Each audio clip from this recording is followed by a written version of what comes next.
ان الدین عند اللہ الاسلام۔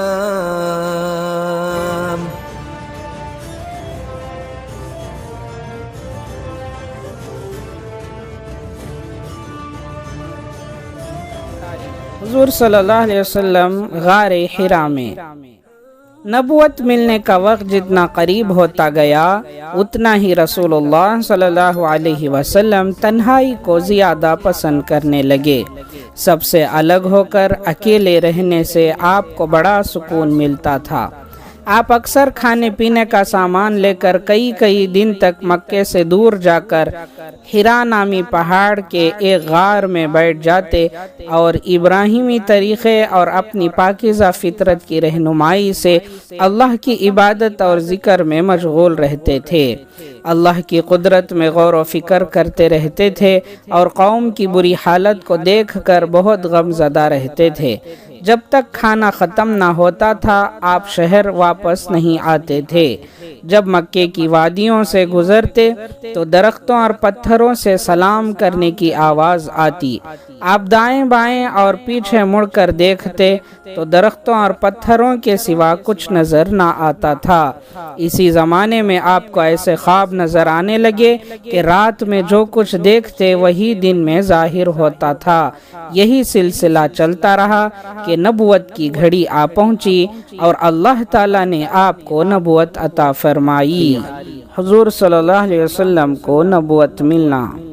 جب دنیا میں بسنے والے انسان ضلالت و گمراہی میں بھٹکتے ہوئے آخری حد تک پہنچ گئے تو اللہ تعالیٰ نے ان کی ہدایت و رہنمائی کا فیصلہ فرمایا اور شرک و بت پرستی سے نکال کر ایمان و توحید کی دولت سے نوازنے کا ارادہ کیا، اور جس روشنی کی آمد کا ایک زمانے سے انتظار ہو رہا تھا اس کے ظاہر ہونے کا وقت آ گیا اور محروم و بد نصیب دنیا کی قسمت جاگ اٹھی۔ رسول اللہ صلی اللہ علیہ وسلم غار حرا میں اللہ تعالیٰ کی عبادت اور ذکر و فکر میں مشغول تھے کہ آپ صلی اللہ علیہ وسلم کے پاس حضرت جبرائیل علیہ السلام آئے اور انہوں نے کہا پڑھیے۔ آپ صلی اللہ علیہ وسلم نے فرمایا میں پڑھا ہوا نہیں ہوں۔ آپ صلی اللہ علیہ وسلم فرماتے ہیں اس کے بعد انہوں نے مجھے پکڑ کر اتنا دبایا کہ میری قوت نچوڑ دی، پھر مجھے چھوڑ دیا اور کہا پڑھیے۔ میں نے کہا میں پڑھا ہوا نہیں ہوں۔ اس نے دوبارہ پکڑ کر دبایا، پھر کہا پڑھیے۔ میں نے کہا میں پڑھا ہوا نہیں ہوں۔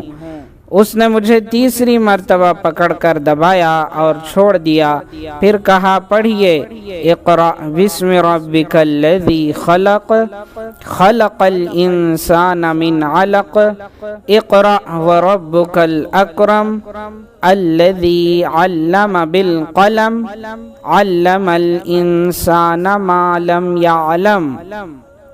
چنانچہ میں پڑھنے لگا۔ یہ 5 آیتیں نازل ہوئیں جو سب سے پہلی وحی تھی اور نبوت کا پہلا دن تھا۔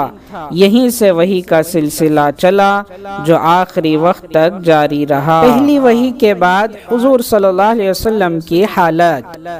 غار حرا میں حضور صلی اللہ علیہ وسلم کو نبوت ملنے اور وحی نازل ہونے کا جو واقعہ پیش آیا تھا وہ زندگی کا پہلا واقعہ تھا، اس لیے فطری طور پر آپ کو گھبراہٹ محسوس ہوئی اور اسی حالت میں گھر تشریف لائے اور کہا کہ زملونی زملونی، مجھے چادر اڑا دو، مجھے چادر اڑا دو۔ چنانچہ حضرت خدیجہ رضی اللہ عنہا نے چادر اڑا دی اور آپ لیٹ گئے۔ جب کچھ دیر کے بعد سکون ہوا تو سارا واقعہ آپ صلی اللہ علیہ وسلم نے حضرت خدیجہ رضی اللہ عنہا سے بیان فرمایا۔ وہ آپ صلی اللہ علیہ وسلم کی جانثار اور عقل مند بیوی تھیں۔ انہوں نے آپ صلی اللہ علیہ وسلم کو تسلی دی اور کہا کہ آپ نیکی کرتے ہیں، صدقہ دیتے ہیں، ضرورت مندوں کو کھانا کھلاتے ہیں، اللہ تعالیٰ آپ کو ہرگز ضائع نہیں کرے گا۔ پھر وہ اپنے چچا زاد بھائی ورقہ بن نوفل کے پاس لے گئیں۔ وہ تورات و انجیل کے بڑے عالم تھے، ان سے سارا واقعہ بیان کیا۔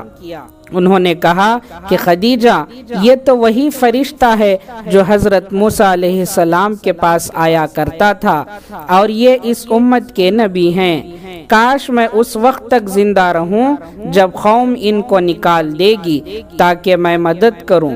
حضور صلی اللہ علیہ وسلم نے فرمایا کیا میری قوم مجھے مکے سے نکال دے گی؟ ورقہ بن نوفل نے کہا ہاں، جو بھی نبی آئے ہیں ان کے ساتھ قوم نے اسی طرح کا معاملہ کیا ہے۔